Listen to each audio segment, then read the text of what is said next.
A finals del segle XIV, quan començava una agra polèmica sobre la conveniència o no de la instrucció femenina, coneguda com la querella de les dones, Eiximenis defensava que la dona devia saber llegir i escriure.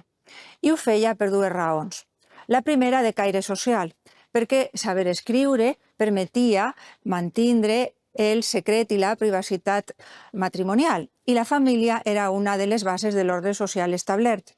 La segona, de caire moral. Saber llegir feia possible la lectura de bons llibres, llibres de devoció i de moralitat.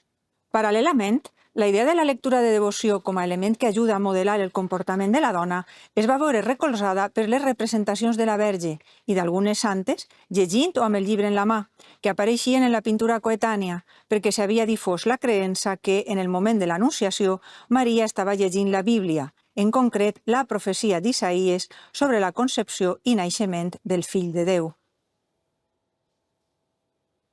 Naturalment, com que la Verge representava el model ideal de dona, la imatge de la Verge lectora influí en l'actitud de les dones cap al llibre, particularment cap al llibre de devoció,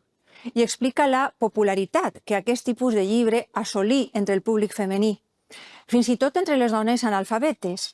perquè la mera possessió de l'objecte era considerada un gest de pietat que ajudaria en la salvació de l'ànima. No faltaven crítics d'aquesta pràctica, com Jaume Roig, que en el seu espill o llibre de les dones parlava de la dona analfabeta que tenia un llibre d'hores molt luxós que fingia llegir menejant els ulls d'un costat a l'altre. Aquesta visió de Roig era la manifestació d'una por a la llibertat femenina,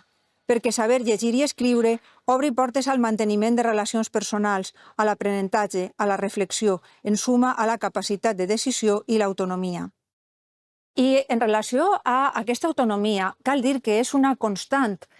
en la història de la cultura escrita un fet,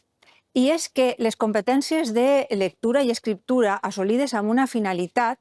com pot ser la lectura de devoció, poden derivar-se, i efectivament es deriven cap a altres finalitats, com pot ser la literatura de ficció, la lectura de la ficció. I, efectivament, a finals de la Baixada Mitjana veiem dones llegint literatura de ficció,